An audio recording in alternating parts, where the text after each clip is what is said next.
जो हमारे भाई एयर कंडीशनर रिपेयरिंग का काम सीख रहे हैं, वो कुछ लोग सोचते हैं कि मैं क्या करूं कि जल्दी जल्दी सीख जाऊं, किन बातों का ध्यान रखना चाहिए।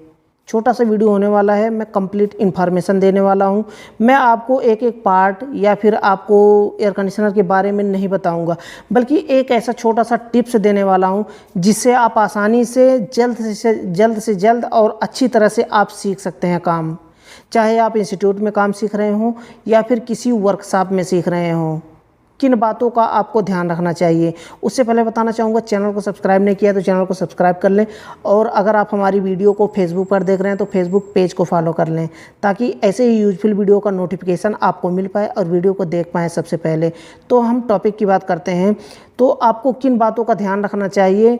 आपको सिर्फ पहले जब स्टार्टिंग कर रहे हों तो आपको ये ध्यान में रखना है कि जितने भी उसमें पार्ट लगे होते हैं, स्पेयर पार्ट, उस सारे पार्टों के नाम आपको याद रखने हैं। यानी कि आपको अगर नहीं पता, मानिए कि वर्कशॉप में आप सीख रहे हैं, इंस्टीट्यूट में अगर सीख रहे हैं तो वहाँ पर लिखवाया जाता है, वहाँ पर नोट आपको बनवाया जाता है कि कौन से एयर कंडीशनर में और कौन सा पार्ट कहाँ पे लगा होता है। लेकिन वर्कशॉप में अगर आप सीख रहे हो तो वहाँ पर आपको पार्ट लिखवाया नहीं जाता है, बल्कि बताया नहीं जाता है। सिर्फ आप काम करते करते आपको सीखना होता है। यानी कि आप हेल्पर में जाते हैं, वहाँ पर आपको स्क्रू ड्राइवर प्लास वहाँ पर देते हैं, जो मांगा जाता है उसे देते हैं, और साथ में जाते हैं बैग उठा करके। तो वहाँ पर क्या होता है कि आपको खुद से आपको देखना होता है कि हाँ कौन सा पार्ट। अगर आप इंडोर में आप देख रहे हैं, स्प्लिट एसी के इंडोर में, तो वहाँ पर कौन कौन सा पार्ट लगा है उसमें आप खुद तो नहीं मालूम है आपको, लेकिन आपके पास जो सीनियर है उनसे आप पूछ सकते हैं कि ये कौन सा पार्ट है, ये कौन सा पार्ट है, ये कौन सा पार्ट है। बाद में आप उसे नोट बना करके लिख लें। आसान तरीका है। ये नहीं कि हाँ आपने देखा, आप अपने रूम पर गए, वहाँ पर सोए भूल गए। नहीं, अगर आपको काम जल्द से जल्द सीखना है तो सबसे पहले स्पेयर पार्ट के नाम याद रखने होंगे। आपके साथ सीनियर हैं, उनसे पूछिए कि हाँ इस पार्ट का क्या नाम है, इस पार्ट का क्या नाम है, इस पार्ट का क्या नाम है। सबके नोट बना लीजिए पहले, और स्टार्टिंग एक एसी से कीजिए, जैसे कि विंडो एसी हो, स्प्लिट एसी हो।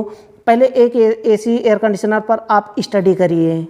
ऐसा नहीं कि सारे एसी का स्टडी एक साथ कर रहे हो और लिख रहे हैं, नोट बना रहे हो। बहुत ज़्यादा नोट हो गया है, आपके दिमाग पर प्रेशर पड़ेगा, उससे आप सीखेंगे नहीं, बल्कि आपका जो माइंड है वो डैमेज हो जाएगा।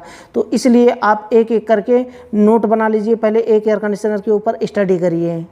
एक एयर कंडीशनर के ऊपर अगर आप स्टडी कर लेते हैं तो सारे एयर कंडीशनर में एक जैसे ही पार्ट लगे होते हैं, चाहे स्प्लिट एसी हो, विंडो एसी हो, सब में एक जैसे ही पार्ट लगे होते हैं। तो उसका आप नाम नोट कर लें, याद कर लें कि हाँ ये पार्ट एयर कंडीशनर में लगे होते हैं। जैसे कि मानिए कि स्प्लिट एसी की बात की जाए, इंडोर में होता है, ब्लोअर लगा होता है, कूलिंग कॉइल लगा होता है, पीसीबी लगी होती है, पीसीबी के अंदर उसमें रिले लगा होता है। मैं आपको इमेज भी दिखा रहा हूँ।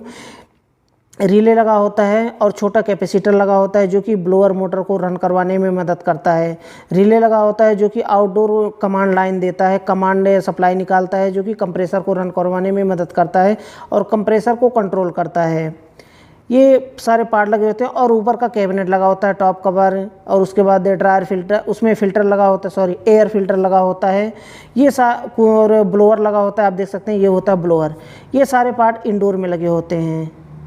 अब आउटडोर की बात की जाए, आउटडोर में क्या होता है कि पूरा एक बॉडी होता है, पूरा चेचिस होता है, उसके ऊपर कंप्रेसर फिटिंग किया जाता है, कूलिंग कंडेंसर कॉइल फिटिंग होता है, आउटडोर कंडेंसर फैन मोटर होता है।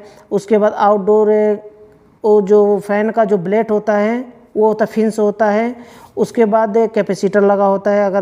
अगर मानिए कि इन्वर्टर एसी है तो इन्वर्टर एसी में आउटडोर में एक पीसीबी, बड़ा सा पीसीबी लगा होता है। उसी पीसीबी में से सब कुछ कंट्रोल किया जाता है। लेकिन अगर नॉन इन्वर्टर एसी है तो उसमें क्या होता है कि उसमें एक कैपेसिटर होता है, एक फैन मोटर का कैपेसिटर होता है, एक बड़ा कैपेसिटर होता है जो कि कंप्रेसर को रन करवाने में मदद करता है। इतना सा पार्ट लगा होता है आउटडोर में। इंडोर में आउटडोर में इतना सा पार्ट लगा होता है। अगर विंडो एसी की बात की जाए तो विंडो एसी में एक ही पार्ट में एक ही हिस्सा होता है। स्प्लिट एसी में 2 हिस्से में बटा होता है, एक इंडोर जो कि रूम के अंदर लगाया जाता है, एक आउटडोर जो कि रूम के बाहर लगाया जाता है।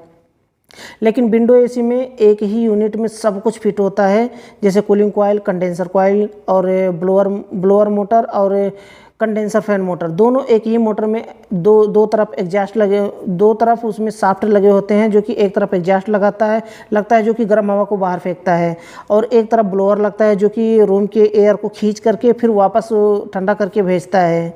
तो ये सारे पार्ट लगे होते हैं इंडोर में, और पीसीबी लगी होती है, कुछ एसी में पीसीबी लगी होती हैं, कुछ पे एसी में जो होता है कि उसमें कैपेसिटर लगा होता है, फ़ैन का कैपेसिटर लगा होता है, फ़ैन मोटर लगा होता है, कूलिंग कॉइल, कंडेंसर कॉइल, और उसमें कुछ एसी ऐसे होते हैं जो कि ओवरलोड प्रोटेक्टर लगे होते हैं। और बाकी एक एक पार्ट को याद रखना है आपको। उसके बाद तब आपके दिमाग में बैठेगा आपको। अब देखिए, सारे पार्ट के नाम याद रख लिए आपने, नाम याद हो गया, अब आपके लिए आसानी हो जाएगा कि जब भी आप देखेंगे पार्ट को, आप देखेंगे कि कौन सा पार्ट इंडोर में लगा है, कौन सा स्पेयर पार्ट आउटडोर में लगा है, ये तो पता हो गया। तभी अब जब आपको ये पता रहेगा कि कौन सा स्पेयर पार्ट कहाँ पे लगा है, तभी आप उसमें फ़ॉल्ट को फाइंड आउट कर पाएंगे। जैसे कि कंप्रेसर नहीं चल रहा है, तो नहीं चल रहा है तो क्या क्या रीज़न होता है कि कंप्रेसर नहीं चल रहा है। तो उसके लिए आपको क्या करना होगा कि एक कैपेसिटर होता है, कैपेसिटर वीक होता है जिसकी वजह से कंप्रेसर नहीं चलता है, और कंप्रेसर के तीनों टर्मिनल में जो सप्लाई दी जाती है, अगर वायर कट होता है कहीं पे तो कंप्रेसर नहीं चलता है। अगर उसमें करंट यानी कि उसमें 220 का करंट नहीं मिल रहा है तो भी कंप्रेसर नहीं चलता है। टर्मिनल अगर शॉर्ट है, ख़राब है, तो भी कंप्रेसर नहीं चलता है। अगर कंप्रेसर डेड हो गया है तो भी कंप्रेसर नहीं चलता है। तो आप उसे कैसे फाइंड करेंगे? जब आपको पता रहेगा हाँ कैपेसिटर कहाँ पे लगा है, कंप्रेसर कहाँ पे लगा है, आउटडोर फैन मोटर कहाँ पे लगा है, तब आपको फॉल्ट को फाइंड आउट कर पाएंगे। तो ये छोटा सा वीडियो लंबा नहीं करना चाहता हूँ। वीडियो आपको अगर पसंद आया तो वीडियो को लाइक ज़रूर कर दें। लास्ट में बताना चाहूँगा, चैनल को सब्सक्राइब नहीं किया तो चैनल को सब्सक्राइब कर लें। अगर आप हमारी वीडियो को फेसबुक पर देख रहे हैं तो फेसबुक पेज को फॉलो कर लें, ताकि ऐसे ही यूजफुल वीडियो का नोटिफिकेशन आपको मिल पाए और वीडियो को देख पाएँ सबसे पहले। तो आज के लिए बस इतना ही था। अगली वीडियो में